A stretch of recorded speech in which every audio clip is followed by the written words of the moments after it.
apa yang ini, apa si A, si B, akhirnya sholat istihoro itu memang se-worst itu Tat. Saya meyakini bahwasanya tadi ya kita harus tahu dulu tentang masalah itu pembahasan panjang tapi saya coba singkat ya. Singkatnya begini, bahwasanya jodoh itu adalah sesuatu namanya takdir dan takdir itu nggak usah dipikirin. Di dalam Islam kita tidak diminta oleh Allah untuk mikirin masalah takdir. Kenapa Mas lahir dari keturunan Arab? Itu nggak usah dipikirin, itu takdir. Itu namanya takdir tuh nasib. Nah salah satunya adalah rizki. Rizki kita tuh juga nggak usah dipikirin. Yang kita pikirin adalah gimana cari rizkinya. Tapi jangan pernah mikirin rizkinya. Rizki itu sudah di tangan Allah.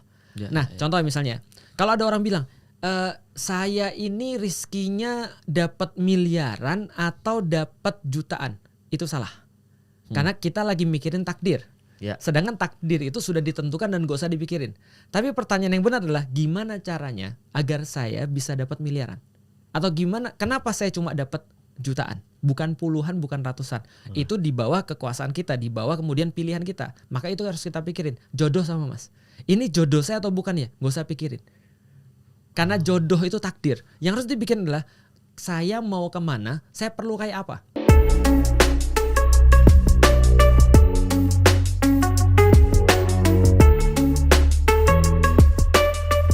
Selamat datang kembali di Bertahan di Industri, dan bintang tamu kali ini alhamdulillah kita akan berbagi ilmu insya Allah karena Ustadz satu ini, beliau ini sering kali ada di FYP TikTok saya. Dan masa sih? Iya Tat. Dan Ustadz tuh termasuk yang rajin bikin konten gitu Tat di Instagram. Kemarin saya lihat kebanyakan sih soal rumah tangga ya. Nanti ada yang mau saya tanyain soal rumah tangga. Boleh. Mau nikah lagi. Wah, belum siap Tat. Satu aja dulu Tat. Satu aja udah puyeng Tat. Udah jangan nambah-nambah dulu dah. Nah, tapi sebelum kita ngobrol lebih panjang nih Tat soal konten dan lain-lain. Wejangan untuk orang yang masih males sholat apa Tat? Kalau misalnya masih males sholat, jangan berhenti untuk coba supaya kita bisa untuk rutinin ya sholat ya. Karena apa ya, kalau menurut saya secara pribadi sih orang males itu kan efek ya. Yang harus kita perbaiki itu sebenarnya adalah pola pikir kita sebenarnya, bukan aktivitasnya. Karena aktivitas itu kan cuma hasil daripada pola pikir ya. Nah jadi harus dipikir dulu apa yang membuat dia jadi malas sholat itu sebenarnya. Jadi bukan aktivitasnya. Jadi kalau ada orang misalnya ada orang dia bilang, saat saya malas untuk sholat, saya bilang ya udah, ayo kita coba belajar dulu. Saya nggak membenarkan malas sholatnya, tapi saya ngajak dia belajar dulu karena saya tahu bahwa itu cuma efek doang dan kita nggak ada gunanya untuk fokus pada efek. Nah, sedangkan sebabnya itu adalah di sini nih, di kepala dia isinya. Jadi daripada kita paksa, ya mendingan kita ajak dia ngobrol kenapa dia malas sholat. Iya, biasanya karena 5 waktu kebanyakan gitu, atau enggak ya udah gimana ya, kayaknya tuh udah kebanyakan dosa kemarin-kemarin, udah kayak gitu tuh Tat. Itu yang saya bilang efek. Jadi contoh ya misalnya, how come ketika ada orang misalnya ketika dia udah jatuh cinta sama seseorang Mas misalnya, dia bahkan nggak usah disuruh, dia akan minta untuk disuruh. Apa yang bisa aku lakuin lagi buat kamu? Kamu mau nggak makan ini? Kamu mau nggak makan ini? Aku ada restoran yang paling bagus nih. Ini restoran mahal loh, tapi untuk kamu nggak apa-apa. Dia bahkan minta masalah. Jadi orang yang jatuh cinta itu minta masalah kan gitu. Nah berarti masalahnya bukan nggak bisa dong, tapi kurang cinta. Nah itu yang kita bahas. Nah berarti cintanya itu dulu yang ditumbuhkan, maka hasilnya adalah orang mau sholat, orang mau untuk zakat, orang mau puasa dan segala macam aturan. Maka kalau orang bahas tentang Islam ini kita langsung masuk ke hal yang rumit ya. Iya. Kalau kita bahas Islam ya misalnya ya. Islam itu kan bagi beberapa orang rumit ya. Kenapa bagi beberapa orang rumit? Karena dia mulai langsung penjelasannya syariat. Tapi kalau dia mulai penjelasannya adalah justru dari rasa cintanya, akidahnya dulu, rumit itu jadi enggak. Jadi enggak fair ketika contoh misalnya ada orang-orang barat misalnya dia bilang Islam tuh rumit banget. Sholat 5 waktu, harus puasa sebulan penuh, ada zakatnya, ada ini dan itu, rumit banget nih, banyak aturan. Nah sementara dia enggak pernah bahas cintanya dulu. Padahal ada orang-orang yang sudah jatuh cinta, mereka melakukan segala sesuatu yang absurd di luar daripada pandangan orang-orang. Menurut mereka itu biasa. Contoh misalnya, ada orang ketika Coldplay datang itu rebutan tiket. Ikut rebutan gak? Enggak. Ikut rebutan tiket. Kadang-kadang sampai nggak masuk akal loh. Sampai penjualan keberapa tuh katanya tuh. Sampai kemudian apa katanya, sampai ini ya penjualan lagi terus dijual lagi dan seterusnya. Sampai tembus 30-40 juta ya. Tapi orang mau. Bagi kita kan absurd. Tapi kita nggak bisa judging juga sih. Kenapa? Karena bagi mereka yang jatuh cinta itu wajar. gitu maksudnya. Itu adalah sesuatu biasa gitu maksudnya. Jadi justru orang jatuh cinta tuh minta direpotin. Ini apalagi harus kita lakukan gitu kan ya. Nah, jadi 5 waktu itu intinya menjadi berat kalau cintanya masih segitu. Jadi yang harus ditingkatkan cintanya dulu. Termasuk ketika ada orang bilang saya tuh terlalu banyak dosa. Justru itu, sholat itu tidak didesain untuk orang yang sudah nggak punya dosa. Justru sholat itu didesain untuk orang yang punya dosa. Makanya dia sholat. Artinya sholat itu kan bagi orang punya dosa ya Mas ya. Yang ketika terakhir kali kita selesai kita sholat terakhir itu kita sudah assalamualaikum warahmatullahi, assalamualaikum warahmatullahi. Kita nggak disuruh bilang alhamdulillah keren banget gue. Kita disuruh bilang astagfirullahaladzim. Kita justru merasa bahwa kita punya dosa, makanya kita sholat. Jadi mindset sebenarnya. Tapi menarik tadi Tat soal Islamnya jadi kebanyakan dalam tanda kutip ya, dalam kebanyakan aturan itu tadi ada najis apa segala macam, harus wudunya harus benar baru diterima. Belum mungkin kemarin mereka lupa mandi wajib apa segala macam. Jadi kayak banyak sulit banget sih gitu misalnya. Saya pernah ada di sesi seperti itu Tat. Jadi kayak awalnya mungkin kalau saya memang kecil SD-nya Muhammadiyah. Jadi secara nggak langsung sholat duha gitu-gitu udah dididik dari kecil kan. Benar. Awal-awal karena ketidaktahuan Tat. Jadi ya go on aja. Mandi wajib mungkin begini gitu. Wudu ya ikutin apa yang diperintah aja. Doa iftitah ya udah gini. Al-Fatihah yang penting rukun rukun sholatnya penting jalan apa segala macam. Tiba-tiba makin dalam tahu Islamnya. Oh ternyata ada najis yang kita nggak bisa lihat, tapi kita nggak bisa sholat. Habis itu ada kayak wudu tuh harus bener, harus sampai sini, kaki harus bener semua. Kalau nggak diterima. Jadi kayak kok jadi makin rumit itu gitu Tat. Belum lagi pembahasannya wudu tuh dari atas ke bawah atau bawah ke atas gitu. Yang ini kemarin lihat kajian Ustadz Hadi Hidayat, ternyata muka tuh harus gimana. Kayaknya bahkan kita salah semua gitu ya. Iya, pas masbuk misalkan. Datang masbuk, ternyata kalau ruku tuh harus Allahu Akbar dulu karena itu rukun sholatnya, baru Allahu Akbar lagi kan. Betul. Itu aja kayak salah ya gitu maksudnya. Kemarin tuh salah gitu Tat. Betul. Nah itu juga termasuk salah satu kritik kita terhadap dunia pendidikan Indonesia. Dunia pendidikan Indonesia itu memulai pelajaran Islam dengan what and how, tapi minus why. Itu problem yang sangat besar sekali tuh. Karena ketika orang belajar what and how dan nggak punya why, dia cuma menjalaninya cuma sekedar aja. Begitu dia tahu dan dia sudah berkembang akalnya, ini menjadi problem besar bagi dia. Kenapa? Karena dia merasa saya melakukan ini bukan karena kesadaran saya. Nah, why ini adalah bagian mindset, non fisik. Kalau what and how kan bagian fisik ya, sesuatu yang bisa dilihat, sesuatu yang bisa diindikasikan, sesuatu yang bisa untuk dievaluasi dan seterusnya. Tapi masalah-masalah non fisik ini ternyata itu yang paling berpengaruh. Nah makanya di Indonesia itu yang pertama adalah tentang masalah what and how itu yang diajarkan lebih dulu daripada pertanyaan why. Itu yang pertama. Yang kedua tentang masalah detail lagi ya. Saya pernah ketemu dengan orang yang sangat detail dengan minum teh. Gimana? Jadi saking cintanya dia dengan budaya minum teh Mas. Itu minum teh itu aturannya banyak banget bagi dia. Saya ketemu lagi dengan ada orang yang dia benar-benar mencintai audio. Jadi audio file gitu kan ya. Pokoknya maniak audio banget. Itu Mas, itu aturannya banyak banget Mas. Kalau kamu misalnya pergi ke ruangannya harus begini. Kalau duduk harus di posisi ini, di sini harus ada di sini, ini harus ada di sini, segala macam diffuser dan banyak banget lah urusannya itu pokoknya. Itu baru urusan teh, baru urusan audio. Saya pernah ketemu lagi dengan orang yang benar-benar maniak mobil. Itu pokoknya sangat detail sekali. Orang yang jatuh cinta itu akan detail Mas. Itu yang membedakan antara orang jatuh cinta dengan orang nggak jatuh cinta. Orang jatuh cinta detail. Makanya saya bilang nggak fair ketika kita bahas Islam, tapi kita nggak bahas cintanya dulu. Kita nggak bahas tentang akidahnya dulu. Ketika kita sudah bahas tentang akidahnya, baru fair kita bahas tentang sholat 5 waktu. Kita baru fair bahas tentang segala macam. Nah makanya saya selalu bilang misalnya contoh ya ketika saya pergi untuk umroh. Umroh itu kan juga banyak sekali aturan-aturannya Mas ya. Lalu saya bilang pada seluruh orang-orang yang pergi umroh, saya bilang gini, kebanyakan orang-orang pergi umroh itu yang mereka nggak dapat ketika mereka pulang dari umroh itu adalah karena urusan fisik atau non fisik. Saya tanya pada mereka, kebanyakan mereka jawab karena masalah-masalah fisik, tapi sebenarnya tidak.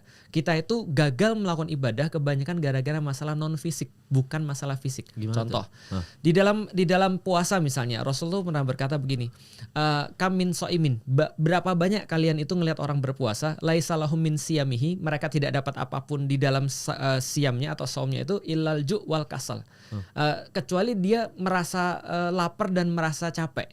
Kenapa? Karena niat mereka, bukan perbuatan mereka yang salah. Jadi lebih kepada bukan rumitnya itu, tapi karena ini loh dalam hati mereka. Jadi contoh gini ya, ada orang yang sholatnya benar, ada orang yang puasanya benar sampai detail dia benar-benar, tapi dalam hatinya dia nggak siap untuk itu, pahalanya nggak dapat.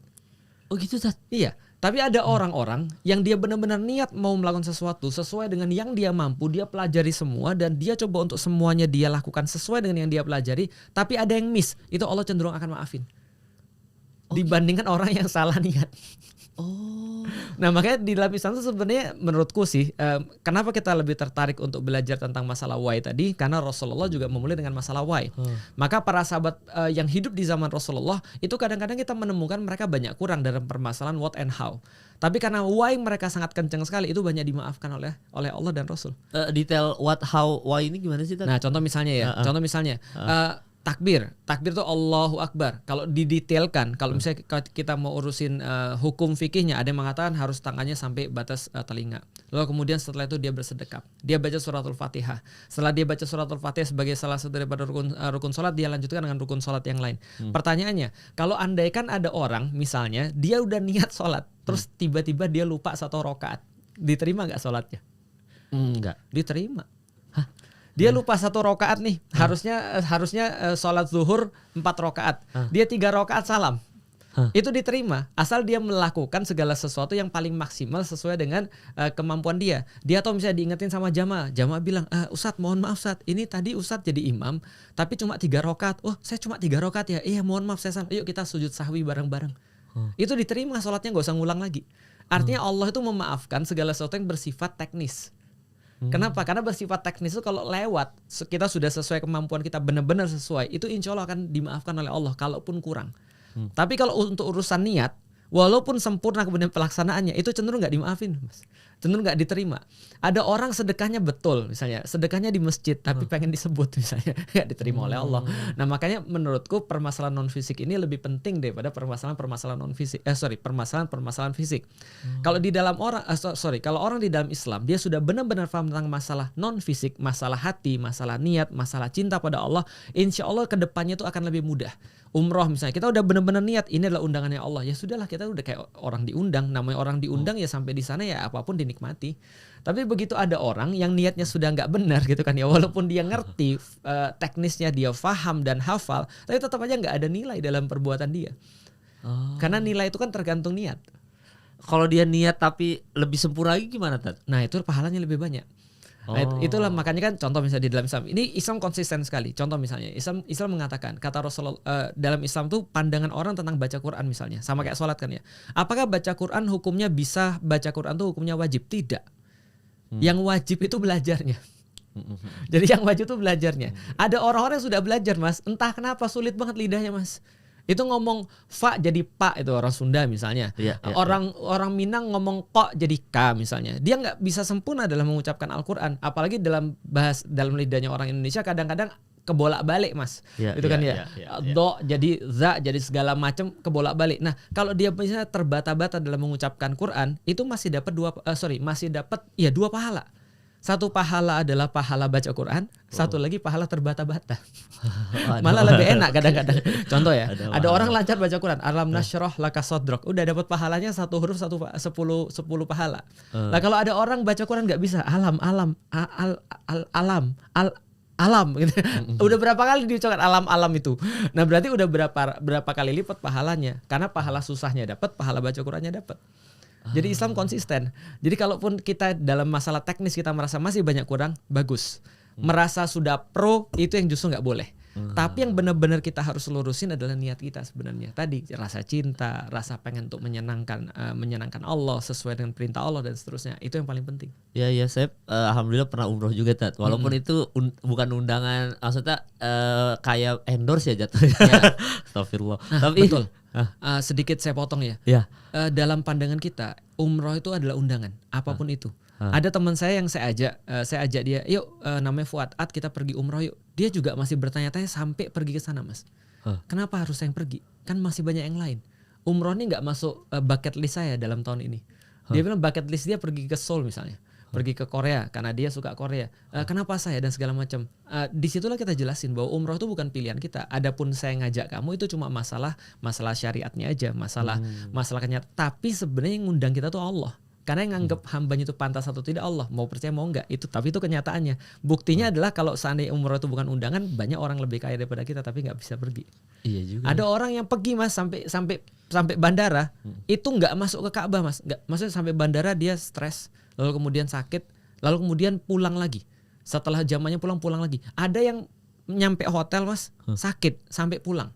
Ada yang nyampe hotel nggak sakit nggak apa, kayak istri saya haid, nggak bisa ibadah di masjid. Umroh itu undangannya Allah. Sesukanya Allah mengundang siapa.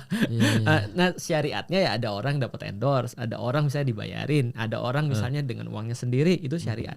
Tapi esensinya umroh itu undangan. Iya soalnya waktu pas umroh itu memang kalau secara mental sih belum siap tapi ya. Tapi mau nggak mau karena di endorse ya udahlah berangkat aja. Dan hari pertama nyampe di Madinah dulu sih Tat. Kalau saya itu memang ngedemam dulu tuh awal-awal Madinah. Apalagi kan saya sendirian ya di endorse tuh emang berangkat sendirian, perwakilan. Iya belum nikah Tat waktu itu. Belum nikah. Dan harusnya sama almarhum bapak saya. Cuma waktu itu bapak lagi sakit-sakit jadi nggak bisa berangkat. Jadi ya udah saya berangkat sendiri aja deh. Soalnya nggak bisa di cancel kan. Betul. Pas berangkat sendiri emang di kamar itu bertiga sama orang yang saya nggak kenal Tat. Jadi nggak enak ya. Iya, jadi kayak makin kayak bahkan ngomong ke pihak endorse aja, saya boleh kamar sendiri segitunya Tat. Boleh kamar sendiri nggak saya pas saya awkward nih sama orang nggak saya kenal gitu. Nggak bisa Mas Kemal harus bareng-bareng. Emang gitu aturannya. Oh ya udah oke. Akhirnya sekamar berempat, hari pertama demam dan di situ ada bapak-bapak emang. Nah percaya nggak percaya, ternyata bapak itu akhirnya kita solid sih memang ke Gua Hiro bareng aja jadi solid gitu. Cuma si bapak-bapak ini entah kenapa akhirnya menjadi sosok bapak saya gitu, menggantikan gitu yang tadinya saya harus ngurus bapak saya untuk tawaf apa segala macam, safa marwah gitu. Akhirnya saya jadi ngurus beliau ini. Ajib. Jadi gitu Tat, tapi memang begitu sholat di situ Tat ya, karena mentalnya bukan mental mau ibadah, keterharuannya tidak ada. Betul. Lewat makam Nabi ya merinding tapi biasa. kayak udah gitu. Lihat Ka'bah pun berharap mau nangis pun tidak. Sampai pada akhirnya ngelihat orang-orang sholat kayak orang-orang Arab ini sholat kayaknya semau-mau mereka ya. Kayaknya entah dia mazhab apa kita nggak tahu ya. Tapi jelas kayak oh kok sholat begitu ya? Ya pegang-pegang lagi. Ya apa pokoknya nggak sesuai dengan apa yang saya aja. Ya maksudnya orang Arab ternyata di situ saya nyadar yang itu tadi yang mungkin itu mungkin ya udah yang penting cinta Allah aja ya. Betul. Gitu-gitu Tat. Ya itulah memang pentingnya kenapa kita tapi apapun keadaannya itulah undangan namanya. Ada orang nanya sama saya, Ustadz kalau umroh itu adalah undangan dan haji itu adalah undangan, how come misalnya ada orang yang bandit misalnya, udah kita tahu lah dia tuh bandit atau orang yang gak pantas banget, kenapa bukan aku? Itu yang aku bilang undangan tadi. Dan bisa jadi undangan kepada dia itu adalah ya karena Allah pengen dia untuk bertaubat misalnya, bisa jadi. Atau bisa jadi itu adalah sebuah kejadian Allah undang dia supaya untuk jadi sebuah ujian bagi orang-orang yang belum pergi. Bisa jadi apapun itu ya, itu kan namanya kita sudah bilang bahwa itu kan Baitullah, itu kan rumahnya Allah. Dan kita sudah tahu bahwasanya setiap orang-orang yang umroh misalnya ketika dikatakan duyufur rahman, tetamunya Allah, berarti ya kalau tetamunya Allah ya yang punya rumah itu terserah dia mengundang siapa. Bukan berarti karena kita punya duit kita bisa bertamu ke tempat orang. Misalnya contoh, kalau misalnya nggak diundang sama Mas Kemal ya aku nggak akan berada di sini dong. Tapi karena Mas Kemal undang aku ya aku berada di sini. Nah Mas Kemal ngundang siapa itu terserah Mas. Gitu kan. Bukan berarti kalau tiba-tiba ada orang lebih terkenal lebih pintar daripada aku, dia datang ke sini, saya mau dong ikut podcastnya. Oh saya nggak ngundang kamu, gitu kan? Kira-kira gitu. Persis sebenarnya. Iya. Tapi memang karena Arab sekarang udah modern juga ya Tati. Maksudnya ada Starbucks ya, ada McD. Benar. Jadi kayak keusuhannya tuh mulai gitu-gitu. Itu yang termasuk yang kita kritik kemarin. Yang kita kritik adalah kebanyakan influencer sekarang ketika pergi ke sana bukan cuma umroh, tapi mereka ternyata membarengi dengan yang lain. Entertainment, mereka lalu kemudian pergi ke Laut Merah dan segala macam. Itu yang kemarin kita ketika saya coba jelasin kepada jamaah, kenapa sih Ka'bah itu adanya di Arab? Itu karena sesederhana karena di Arab nggak ada apapun selain Ka'bah. Sehingga orang nggak bisa nyambi. Coba bayangin kalau Ka'bah di Indonesia misalnya. Kalau Ka'bah di Indonesia orang habis umroh atau habis haji misalnya, mereka pergi ke pantai dong. Gitu kan ya. Artinya ada ya kita nggak tahu hati orang, tapi kita kan menjaga niatnya susah Mas ya. Artinya menjaga yang non fisiknya susah. Saya niatnya mau umroh misalnya, tapi kadang-kadang kan itu aja sekarang udah teralihkan dengan handphone, dengan kemudian selfie dan segala macam, dengan mereka bikin konten dan seterusnya. Walaupun tadi yang kita bilang endorse dan seterusnya. Nah ini kan masalah hati kan kita nggak bisa judge pada orang. Cuman kan kan kalau kita jaga ya. Nah, sekarang itu di sana itu tadi kita bukan hanya ketika umroh tuh bukan hanya umroh, tapi sudah banyak tempat main, sudah banyak kafe dan segala macam. Ya itulah pintar-pintarnya kita, Mas. Iya. Nah, jadi kalaupun mau pergi ya gunakan untuk manfaat. Contoh misalnya, saya pergi sama istri saya pergi ke kafe juga. Cuma perginya sama istri saya. Karena dia minta Abi, pergilah Abi, kita ngopi yuk dan segala macam. Ya udah ayo kita ngopi. Nah, kenapa? Karena untuk nyenengin istri. Nah, jadi kita pakai juga sesuatu yang enggak cuma kosong gitu loh maksudnya, tapi ya sesuatu yang manfaat. Iya dan makan al-baik ya. Ya, itu udah wajib kayak sekarang.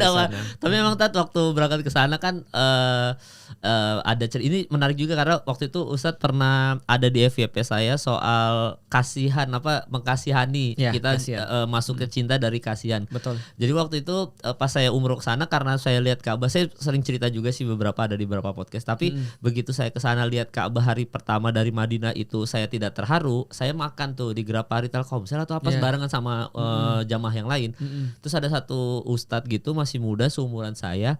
Dia itu jalan kaki pokoknya dari mana dari Indonesia jalan kaki sampai ke Mekah akhirnya.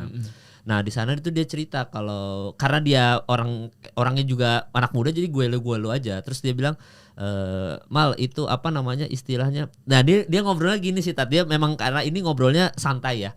Surga neraka tuh gimana digituin. Ya ini aja sih surga menurut gue ya dingin, adem, ada kolam gitu-gitu enak gitu. Neraka tuh panas. Itu kan yang kita pikirin sama ini. Coba bayangin aja katanya, asumsi aja. Jangan-jangan neraka itu bukan panas gitu, bukan. Tapi jangan-jangan neraka itu orang-orang yang dicuekin sama Allah. Di surga ini orang-orang yang dicintai sama Allah. Lu punya pacar nggak? Lagi jomblo gitu. Tapi pernah punya pacar kan? Pernah. Coba lu berantem sama pacar lu, terus habis itu lu dicuekin dah gitu. Galau nggak dulu di rumah? Pasti pengen nelpon kayak ada apa sih? Ayo kelarin masalah ini. Gak enak nih perasaan nih gunda gulana galau nih gitu-gitu. Jangan berantem, jangan cuekin aku gitu. Akhirnya gua dicuekin 3 hari, galau nggak mau makan, sedih, depresi. Begitu dia ngangkat telepon lagi, seneng lagi gitu kan. Nah itu baru lu dicuekin pacar Mal. Coba dicuekin Allah gimana, dan itu pokoknya sampai seumur hidup lah udah dicuekin Allah. Itu nggak enak. Makanya kita ini ibadah ini semuanya ini cuma untuk ngambil rasa cintanya Allah supaya kita disayangin. Makan dan pacar sama analoginya kan. Manggil, sayang rumah kosong, OTW, langsung lari ya. Langsung dipanggil, jemput aku sekarang, Bapak OTW. Ibu pergi ya. Iya langsung cabut. Kan Allah juga sistemnya manggil juga tapi betul. Lewat azan. Allahu Akbar. Lu bayangin orang yang kita kejar cintanya seumur hidup nih, dia manggil, lu nggak langsung ke masjid mah. Betapa kalau itu cewek, betapa marahnya nih Allah sama lu gitu. Jadi gimana caranya lu bisa dapatin cintanya Allah kalau lu aja dipanggil nggak mau langsung pergi ke masjid, nggak mau sholat, marah itu pasti. Kayak cewek aja marah. Itu makanya. Nah dari situ langsung ke masjid ya. Langsung ke Ka'bah. Nangis ada-adanya sampai ingat, ya Allah sholat kadang-kadang jam 3 sholat kadang-kadang gitu Tat. Ya itu yang maksud saya pro. Jadi itu yang maksud saya pro. Yang pro itu tadi ketika dia sudah menyadari efek tadi yang pembahasan non fisik yang nggak kelihatan bahwa saya tadi kayak cewek dan segala macam. Tapi kalau kita bahas itu sama orang yang belum punya rasa cinta, nggak ngefek. Dia akan ngerasa tadi Allah itu kayak sadis banget ya. Kayaknya Allah itu kayaknya caper banget sih dan segala macam. Allah kan bukannya nggak perlu manusia ya, kok dia kayak cewek. Dan nah itu tadi aku yang tadi saya bilang bahwa saya orang tuh nerima beda-beda, tergantung kadar cintanya seperti apa. Nah dan enaknya di sana itu hati kita kan jadi lembut. Jadi apapun yang dinasihatin pada kita jadi masuk. Nah makanya balik lagi sebenarnya kalau kita lihat ada orang ketika dia belum melakukan apa yang kita lakukan ya kita nggak boleh judging memang kepada dia. Dan contohnya misalnya kalaupun kita sudah menjelaskan bahwasanya ketika Allah itu seperti perempuan atau kekasih kita yang minta kekasih yang manggil kita misalnya, tiba-tiba kita nggak mungkin melewatkan panggilan itu. Lalu bagaimana dengan azan? Terus ketika dia pas azan dia belum pergi ke masjid juga, bagi saya juga tidak menjadi problematika besar. Kenapa? Karena ya kita tetap lihat ya berarti kita belum bisa untuk memunculkan rasa cinta yang sama seperti yang kita punya. Jadi nah itu intinya yang kita harus concern tuh di situ, bukan pada perbuatan dia. Tapi menimbulkan rasa cinta sama kan kalau tadi kita analoginya adalah cewek atau cowok pacaran, betul. Itu kan kita lihat secara wujud bener. Nah, gimana cara menimbulkan rasa cinta yang gaib ini gitu? Betul.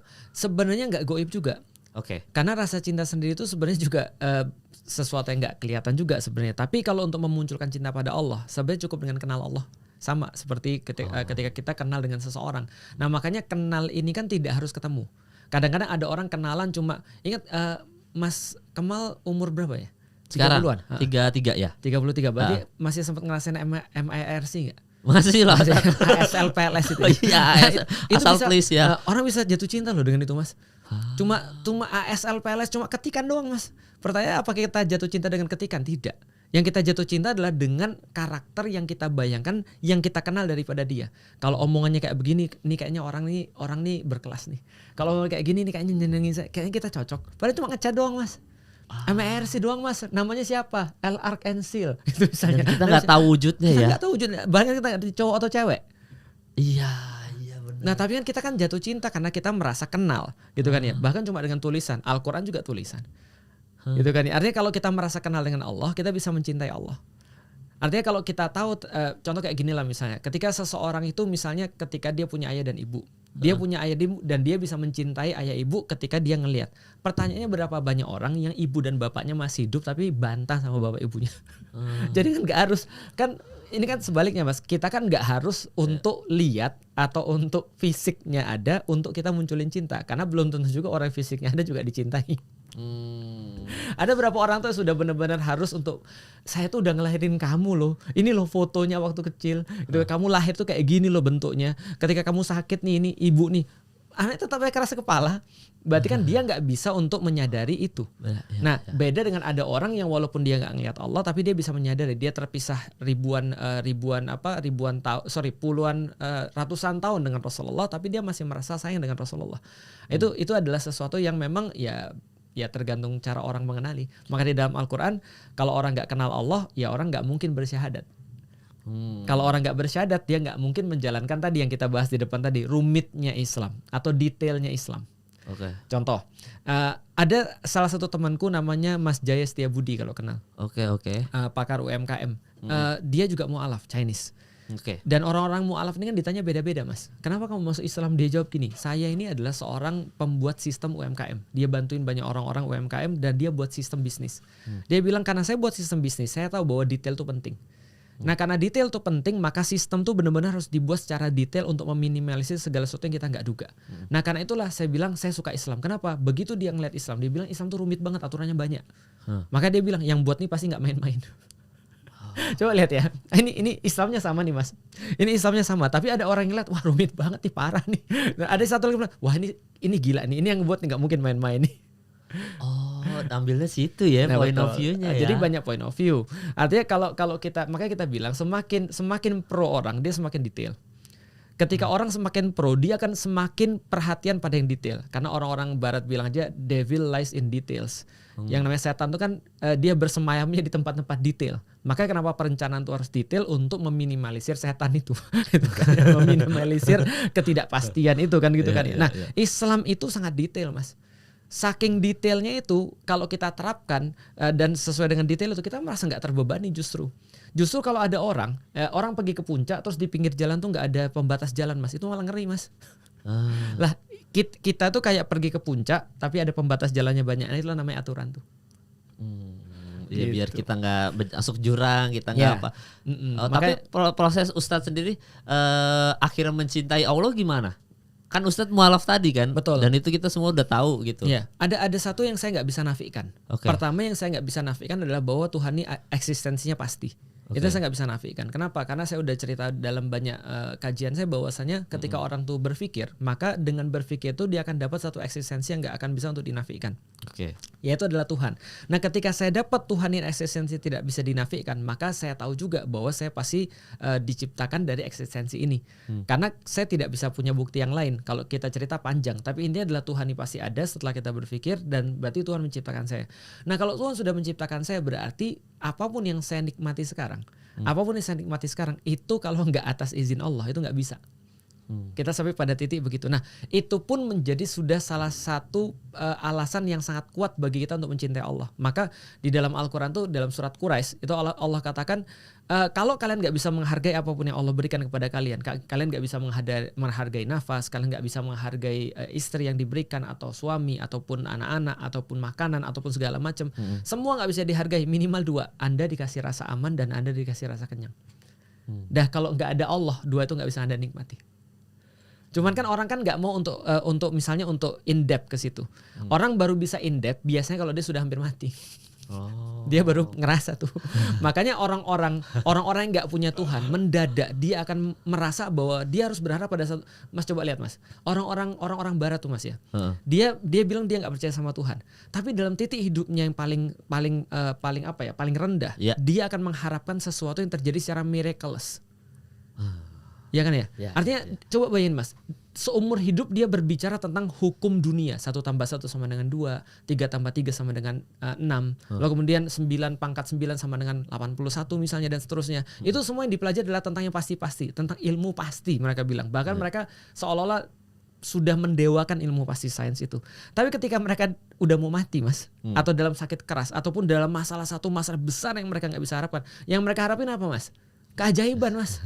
Mereka bukan ngarepin ilmu pasti karena saya sudah PhD nih gitu kan, saya pasti bisa nyelesain masalah ini. Enggak, tapi mereka bilang ya saya expect something miraculous. Saya expect something different dan seterusnya karena dia tahu bahwa kalkulator dunia tuh gitu-gitu aja.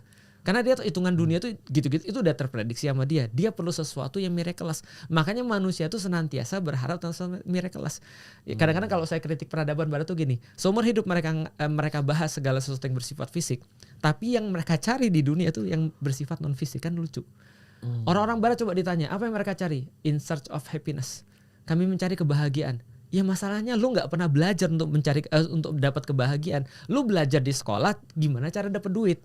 Lu belajar di sekolah gimana cara cukup secara materi. Tapi yang lu cari tetap itu ya. Segala sesuatu yang bukan material. Kebahagiaan. Gimana sih? Gitu kan. Makanya di dalam Islam itu nanti kita coba akan bahas in depth juga dalam beberapa kajian nanti. Tapi yang jelas di dalam Islam kita tuh dari awal tidak diharamkan, bahkan encourage untuk belajar segala sesuatu yang bersifat fisik. Tapi kita dari awal di dalam Islam diajarkan bahwa hidup kita ini bukan tentang fisik. Maka Islam tidak pernah mewajibkan orang jadi kaya, apalagi mewajibkan orang jadi miskin, atau tidak melarang orang jadi miskin, juga tidak melarang orang jadi kaya. Tapi yang Islam ajarin itu adalah bagaimana merespons semua kondisi itu, mau dia kaya, mau dia miskin segala macam. Karena Islam tahu problematikanya bukan masalah material, problematikanya itu masalah respons. Ujian itu yang membuat kita berhasil ujian bukan masalah pertanyaan, mau pertanyaan kayak apa terserah, yang penting kita bisa jawab. Nah Islam itu jawaban, answer, bukan soal. Ya dan selalu ada jawabannya di. Nah tapi kan banyak orang-orang kayak itu ini apa temen gue kagak sholat kaya banget sukses enak banget hidupnya, di gue yang rajin sholat nggak sukses. Nah gitu tuh kenapa tuh? Itu betul kalau tujuannya adalah dunia tadi. Jadi langsung kan terjawab.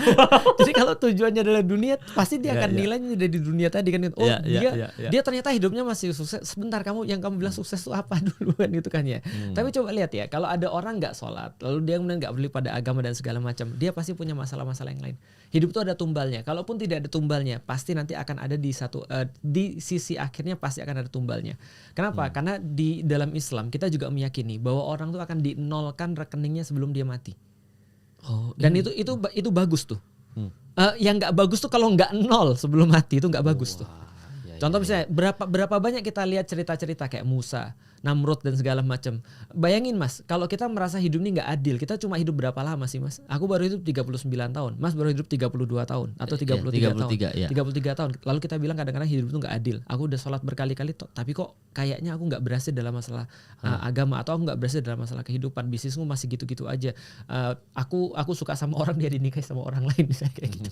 Lah kenapa aku dan segala macam? Padahal kita baru ibadah berapa lama? Lah kita nggak lihat nih, Fir'aun itu bikin kebijakan setiap anak laki-laki Yahudi yang lahir itu harus disembelih di depan orang tuanya, dipastikan mati di depan orang tuanya. Dan ini bukan program setahun 2 tahun Mas, programnya ini berpuluh-puluh tahun Mas, berpuluh-puluh tahun, dan sempat dikasih libur gitu kan ya. Gara-gara orang-orang Mesir protes, ini laki-laki pada mati semua nih gara-gara kamu bunuhin, lalu kami harus pekerjakan siapa gitu kan ya. Lantas udah Firaun, ya udah kita liburin nih beberapa tahun, lahir tuh Harun kakaknya Musa gara-gara di masa libur program pembunuhan tadi itu.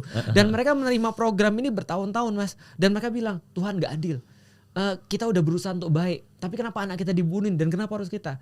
Yahudi kan nggak mikir begitu di masa itu ya. Artinya Bani Israel masih tetap percaya bahwasanya Tuhan pasti akan memberikan yang terbaik. Allah akan memberikan balasan, dan ternyata memang benar dibalas kan. Dan dalam cerita-cerita kan semua kayak gitu. Rekening itu akan dinolkan. Nah karena rekening akan dinolkan termasuk orang-orang kayak tadi itu. Coba contoh misalnya, menarik nih, nanti coba dicek ya. Ya. Masalah pernikahan. Oke. Masalah pernikahan. Siap. Ibu saya pernah nanya, kenapa kamu harus masuk Islam? Memang apa lebihnya Islam di antara agama-agama yang lain? Saya bilang gini, mohon maaf Mi, saya bilang gitu. Tapi di dalam agama Islam kita jelas panduannya siapa. Lalu saya tanya, kalau Mami panduannya siapa? Contoh misalnya, suami terbaik menurut Mami siapa? Ibu saya kan nggak bisa jawab. Lah karena yang dianggap panutan nggak nikah. Ya kan? Nah berarti kan ini kan harus bisa dijawab nih, siapa kalau orang muslim ditanya siapa suami terbaik dalam pandanganmu, meskipun dia kan nggak kenal Rasulullah, meskipun dia nggak tahu Islam, tapi semua perempuan jawabannya pasti Muhammad Rasulullah kan gitu.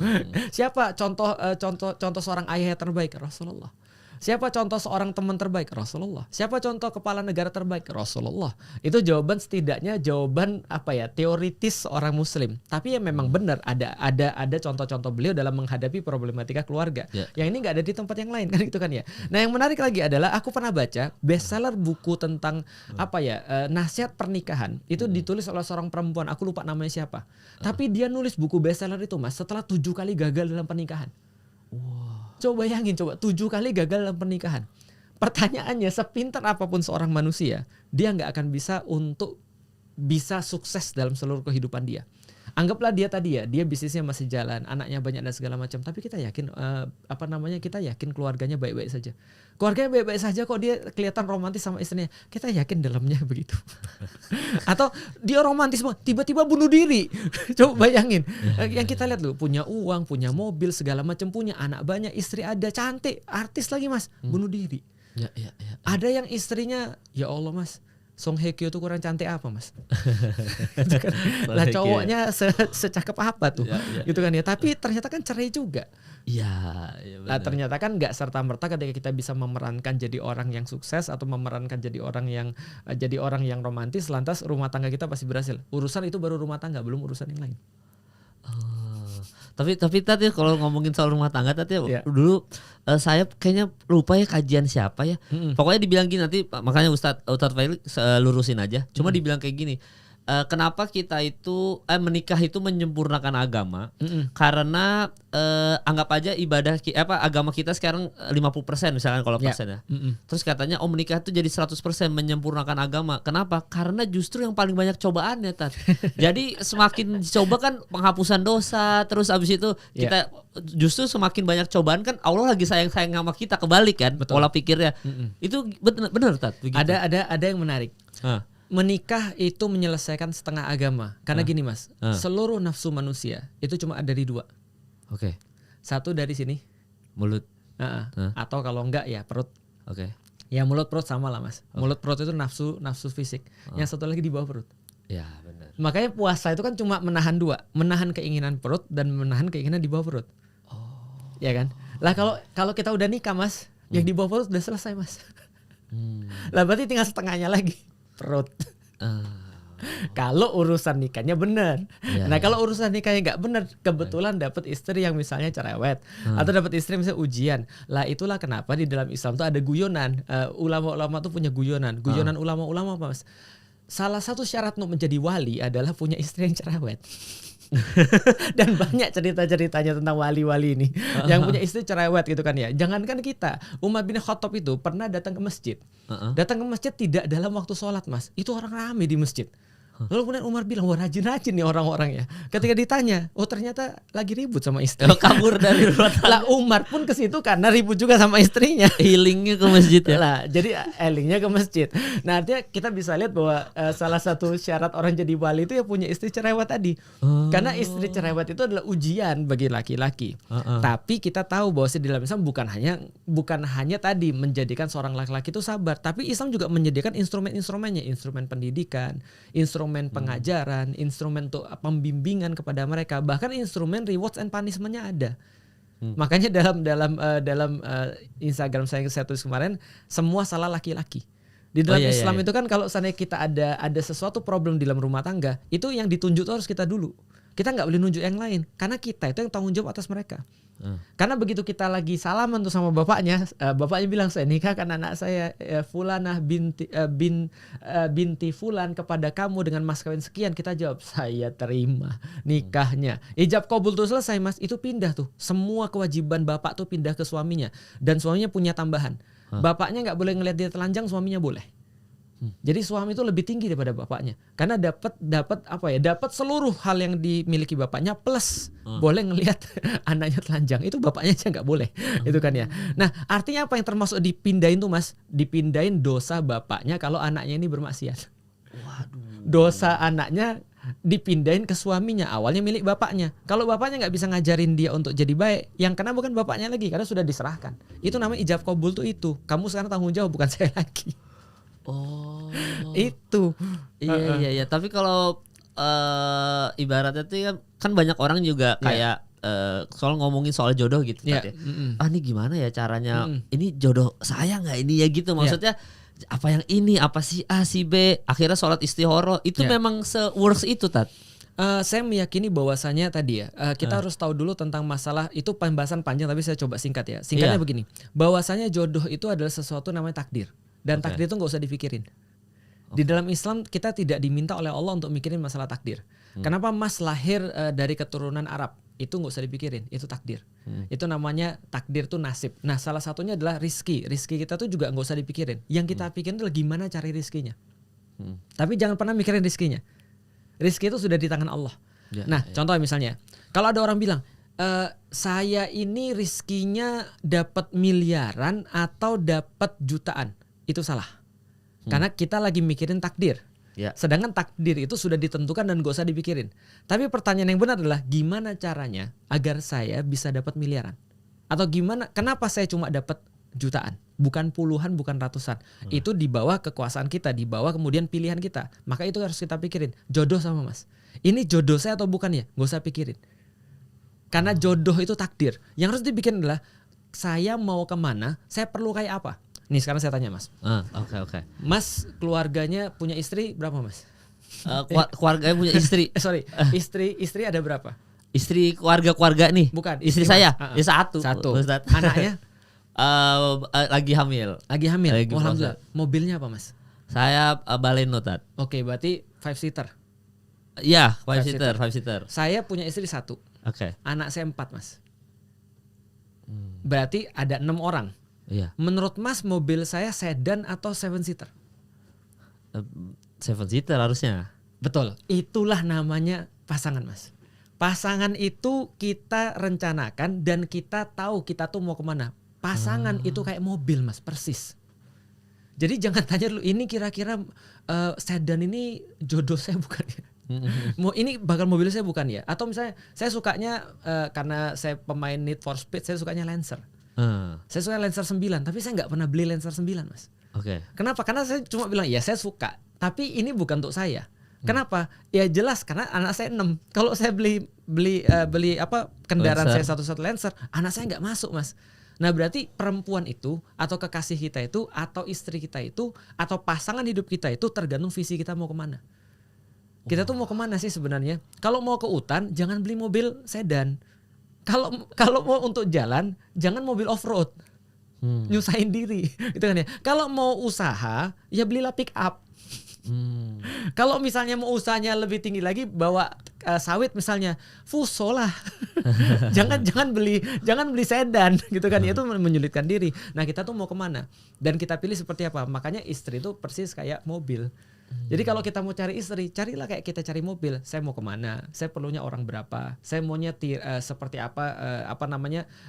Medannya dan seterusnya. Nah itu kita pilih. Jadi sebelum kita melakukan apapun juga bertanya tentang ini jodoh dan segala macam, kita lakukan dulu sebab akibatnya. Kalau sebab akibatnya sudah beres, istikharah. Apapun yang terjadi Tat. Istikharah itu ada 2 fungsinya. Pertama, dalam pilihan-pilihan yang kita tidak punya kecenderungan, kita istikharah. Yang semuanya sama. Tuh gimana tuh? Contoh misalnya kayak gini ya. Besok hari Jumat kita sholat Jumat atau tidak istikharah, itu salah. Karena itu udah nggak ada istikharah dalam kewajiban. Udah ya. Nah contohnya lagi, dalam mencari jodoh ada 4 kata Rasulullah. Yang pertama adalah wajahnya, yang kedua adalah hartanya, yang ketiga adalah nasabnya, yang keempat adalah agamanya.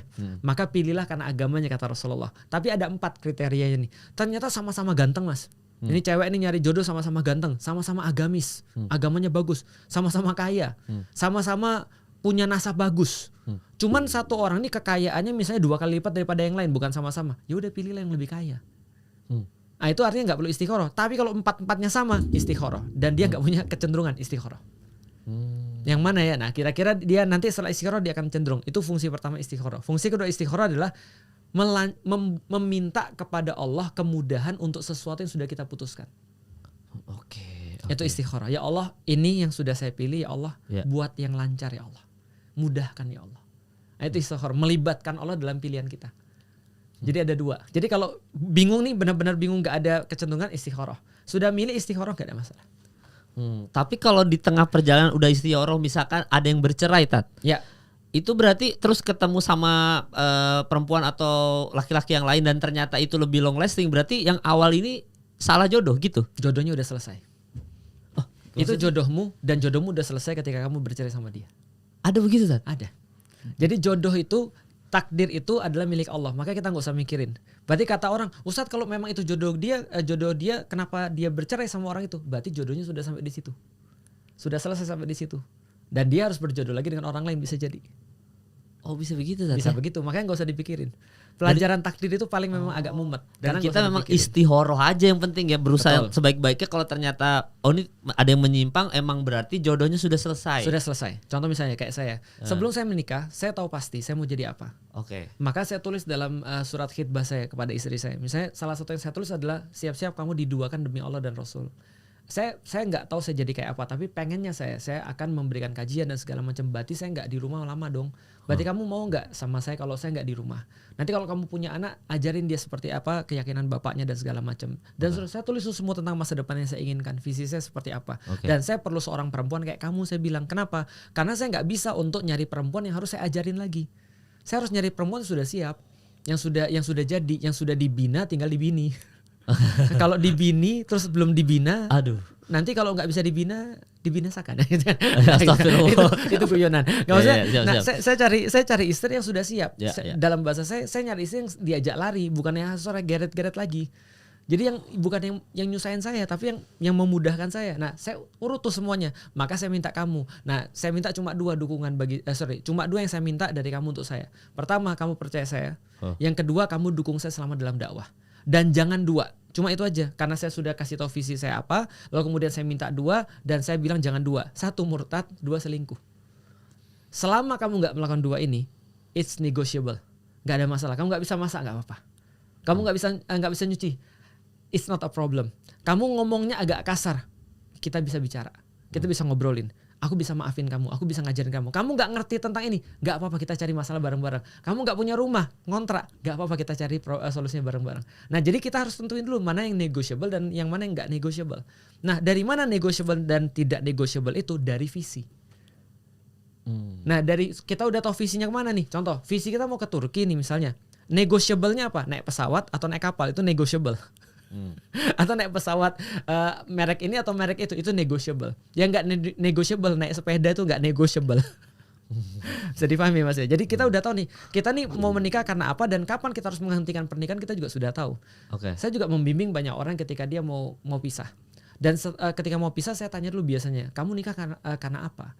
Oh saya nikah tuh karena belum ngerti agama. Ya udahlah ya gitu kan. Terus sekarang saya mau nanya sama kamu, kenapa kamu nggak mau nikah sama dia? Karena dia nggak bisa begini, karena nggak bisa begini. Oke, mana bisa negotiable, mana nggak bisa negotiable dengan visimu yang sekarang. Kadang-kadang ada yang bisa balik lagi.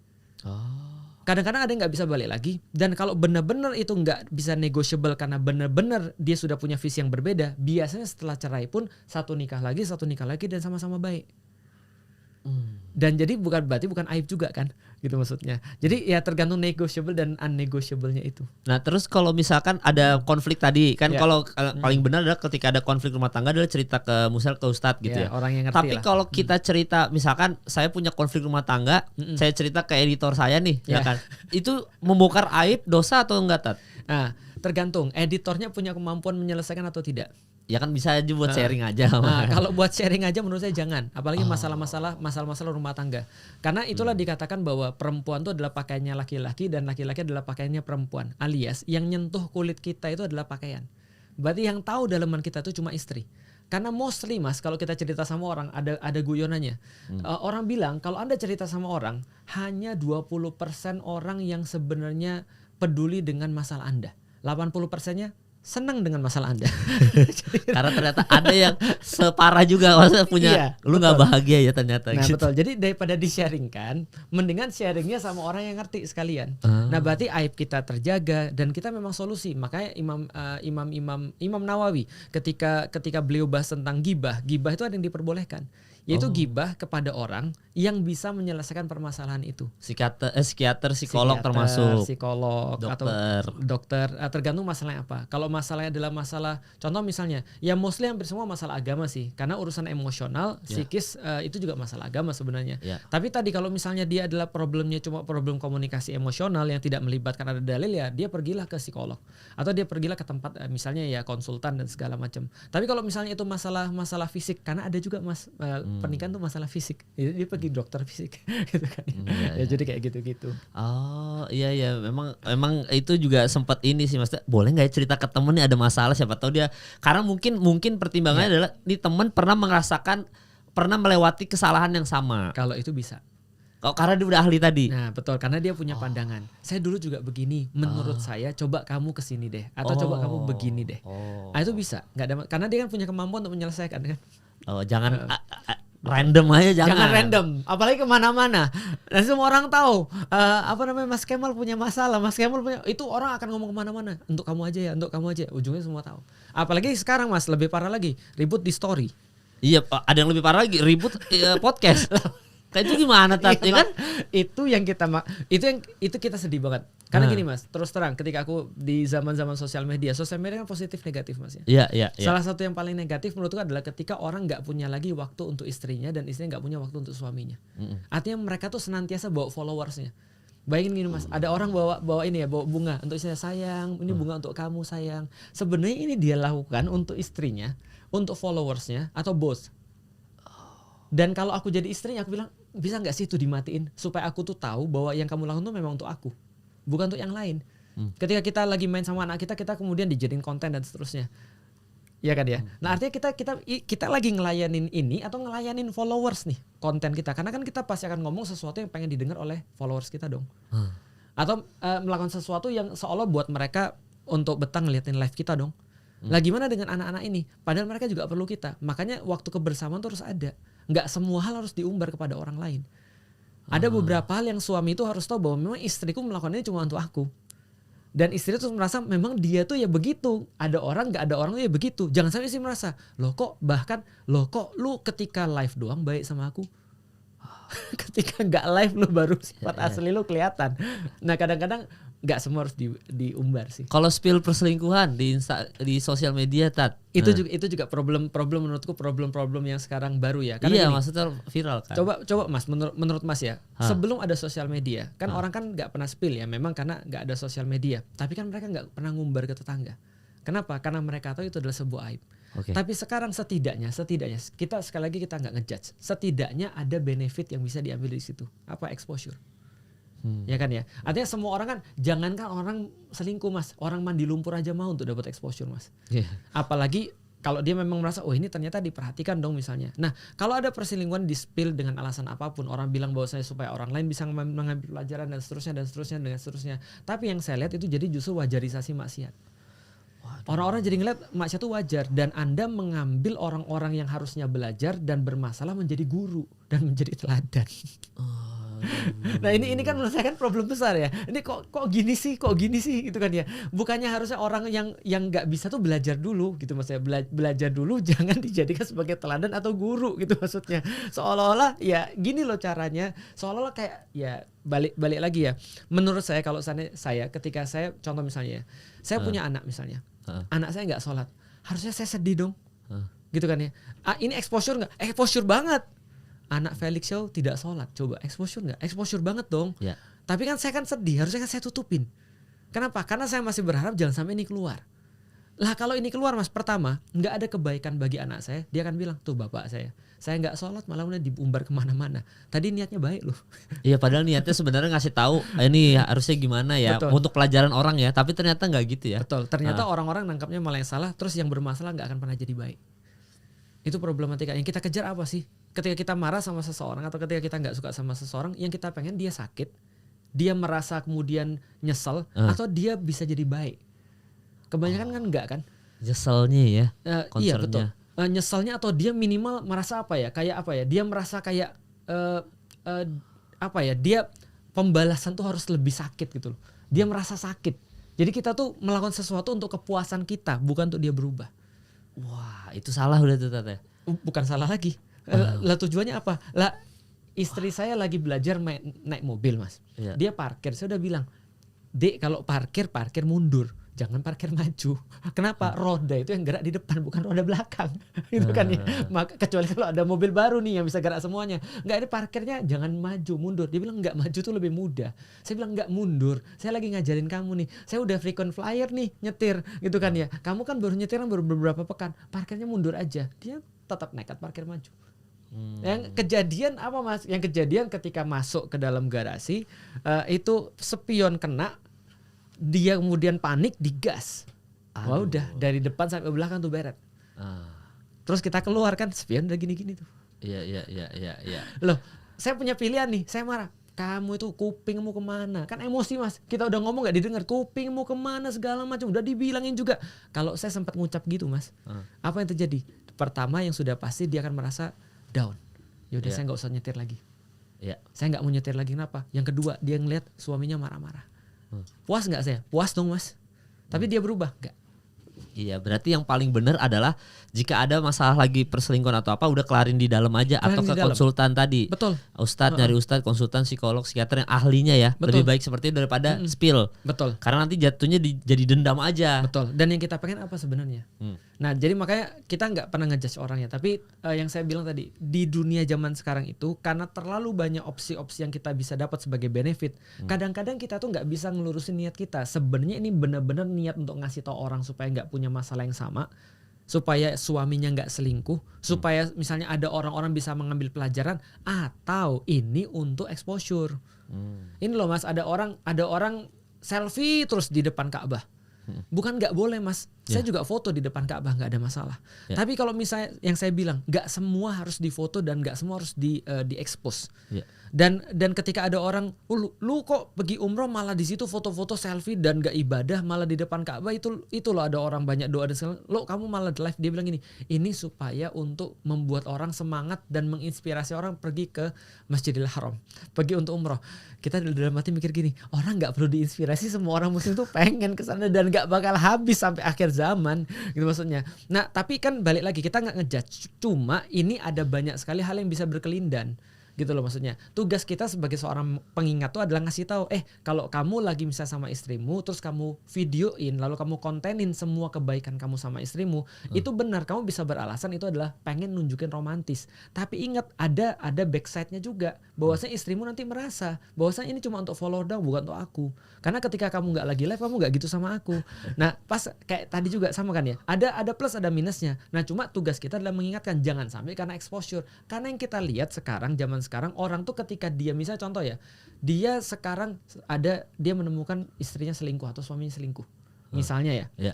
Ini kan aib yang sudah pasti. Dia kan pasti malu kan. Tapi kan ada benefit yang lain.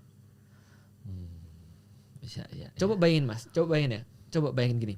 Ada orang yang bikin story kayak gini, hidupku ku nanti misalnya, demi hari ini, hari yang kubayangkan, demikian indahnya, akhirnya setelah menunggu sekian lama aku bersamamu, tapi tak pernah kubayangkan yang engkau lakukan adalah engkau melakukan hal-hal yang sangat tidak terpuji dan zina dengan orang yang paling aku sayangi.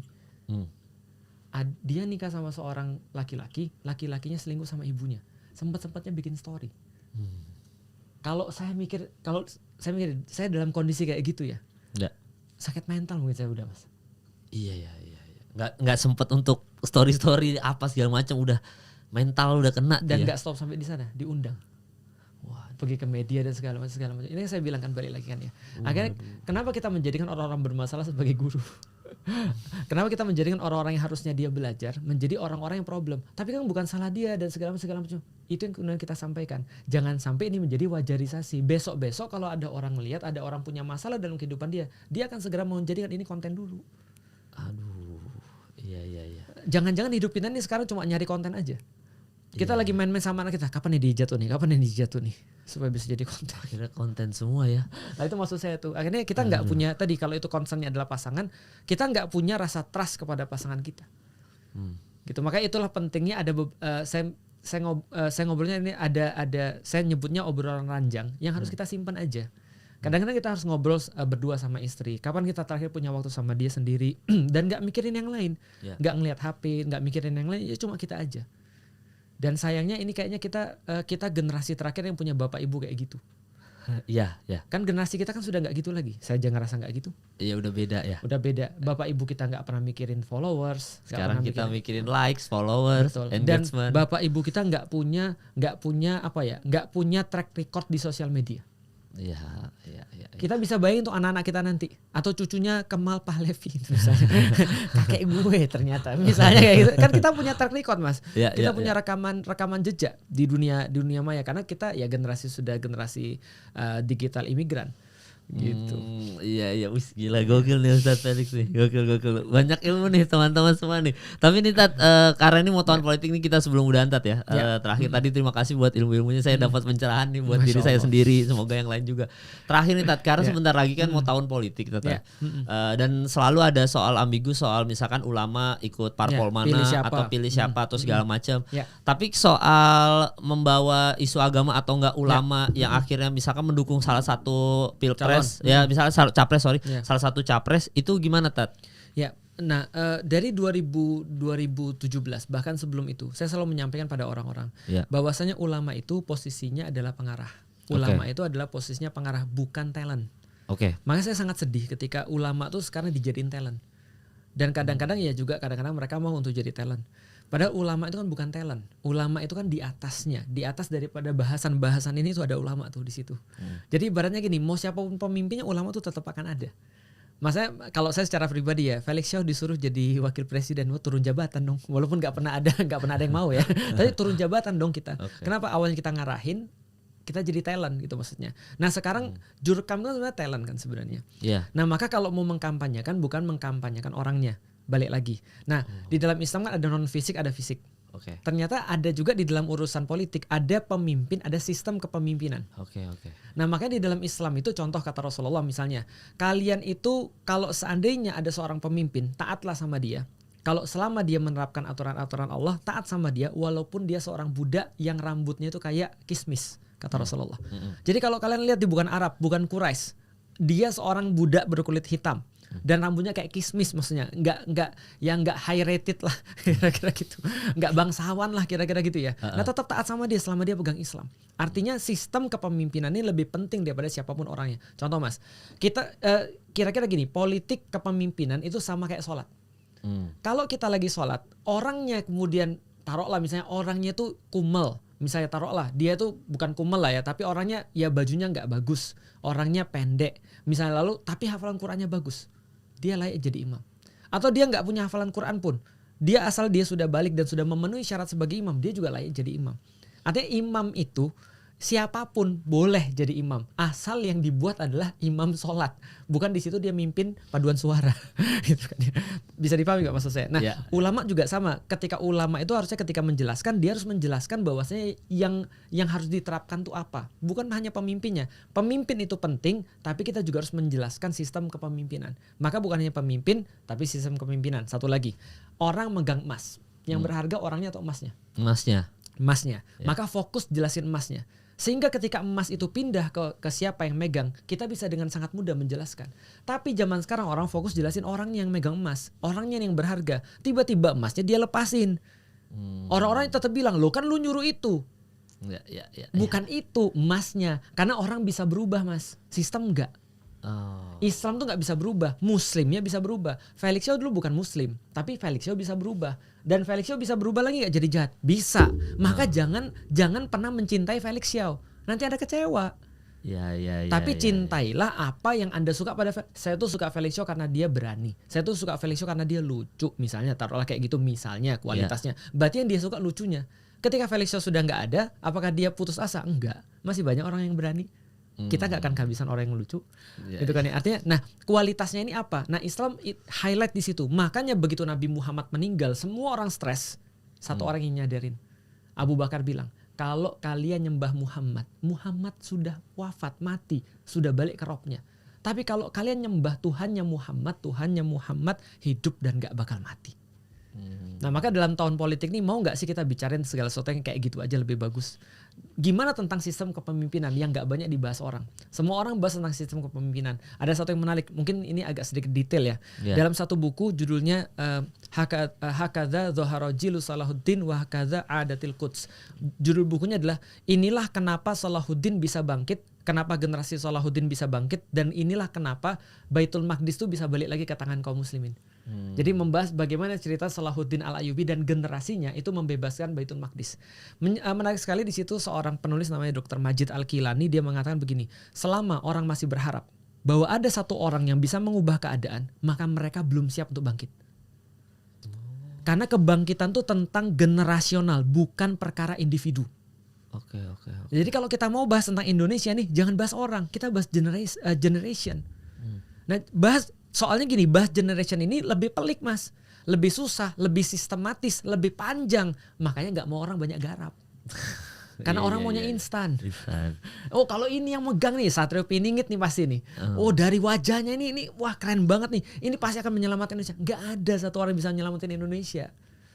Makanya kita belajar kebangkitan itu generasional. Sehebat Rasulullah saja, Rasulullah nggak nyontoin gitu.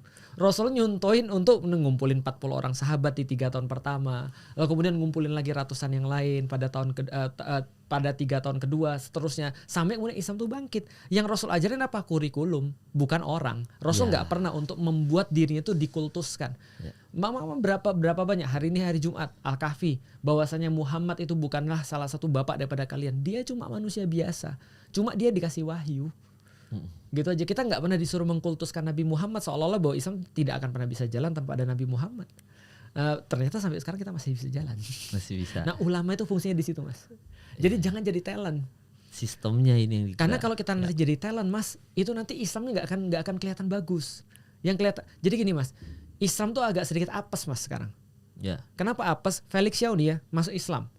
Kalau saya berbuat salah mas, yang disalahin Islam. Tapi kalau saya berbuat sesuatu yang benar, yang dipuji saya. Bukan Islamnya. Bukan Islamnya. Nah sama kayak kasus yang sekarang ini. Kalau kita membesar-besarkan orang, bukan membesarkan karakter dan kualitas, maka nanti besok-besok orang tuh berharap, semua masyarakat nih akan berharap pada orang ini. Kalau dia salah nih, orang akan, udah gak ada yang benar nih. Gue berharap banget tuh sama dia tuh, ternyata sama aja. Gue gak, udahlah. Kecewanya parah mas. Tapi kalau kita membuat mereka setia pada karakter jujur, kita setia pada karakter toughness, setia pada karakter originalitas, setia pada karakter misalnya baik, setia pada karakter misalnya apapun lah karakter positif yang Islam tuh ajarkan dalam sistem kepemimpinan itu. Nah maka kita akan invest pada suatu waktu yang mungkin agak lama, tapi paybacknya itu juga lebih bagus. Gila Ustaz Felix. Semoga tapi memang akhirnya ada pencerahan juga nih soal Pilpres nih. Kadang-kadang tuh ya juga ya, kita terlalu mencintai sosoknya ketimbang sistemnya tadi, ketimbang emasnya tadi, sehingga kita tuh lupa. Padahal kalau kita ngelihat tuh kita pertahankan aja, oh karakter yang ada di beliau ini ternyata masih ada sampai sekarang. Itunya aja udah yang kita pegang ya. Benar. Sistem kepemimpinannya, bukan hanya pemimpinnya. Nah kita yang terakhir kita bisa ambil contoh gini, Michael Schumacher yang sudah meninggal itu tetaplah Michael Schumacher. Tanpa ada Ferrari dia nggak akan pernah jadi juara dunia. Nah sistem itu kayak mobil Ferrarinya. Michael Schumacher itu pemimpinnya. Jadi bagaimana caranya manusia yang tepat di sistem yang tepat. Kalau kita cuma punya manusia yang tepat, selama sistemnya nggak tepat percuma. Kalau sistemnya sudah tepat, manusianya hancur juga nggak bisa jalan. Makanya saya bilang bukan hanya pemimpin tapi sistem kepemimpinan. Nah ulama itu fokusnya kepada sistem kepemimpinan, bukan menggadang-gadang orang. Gitu. Makanya Salahuddin Al-Ayyubi itu soalan generational, bukan soalan orang. Ya, gokil. Kayak kalau Raikkonen naik Ferrari juga belum tentu dia yang juara ya. Dia juara. Dia harus McLaren ya McLaren aja. Ya, betul. Ya, tapi Ketahuannya umurnya ya. ya Raikkonen masih bahasnya Michael Schumacher naik McLaren naik itu juga nggak akan juara juga, tetapi memang pokoknya terima kasih buat Ustadz Felix. Siap, ya udah mau datang ke sini. Ntar kapan-kapan kalau misalkan ada acara apalagi pembahasan menarik mungkin nanti undang lagi deh. Ahlan Mas, ahlan silakan. Ya kan, tapi tadi jawaban yang untuk hari ini terjawab. Sebenarnya masih banyak pertanyaan cuma kayaknya nggak mungkin ya, durasi juga. Jadi sekali lagi terima kasih buat Ustadz Felix, semoga ilmunya bermanfaat. Terima kasih udah datang ke sini, sehat-sehat buat anaknya Ustadz Felix juga, semoga bisa menjadi seseorang yang bisa menjadi teladan. Oke. Budimas sholat. Dia masuk sholat. Tapi pokoknya buat yang lagi nonton sekarang, thank you udah nonton episode kali ini. Mohon maaf atas kesalahan yang ada di episode kali ini. Mungkin ada hilaf dari kita berdua atau ada knowledge yang kita kurang. Mungkin netizen jauh lebih tahu. Silakan di share aja, di debat aja. Tapi mohon maaf atas kesalahan yang ada di episode kali ini. Terima kasih sekali lagi untuk Ustadz Felix. Sampai bertemu lagi di episode selanjutnya.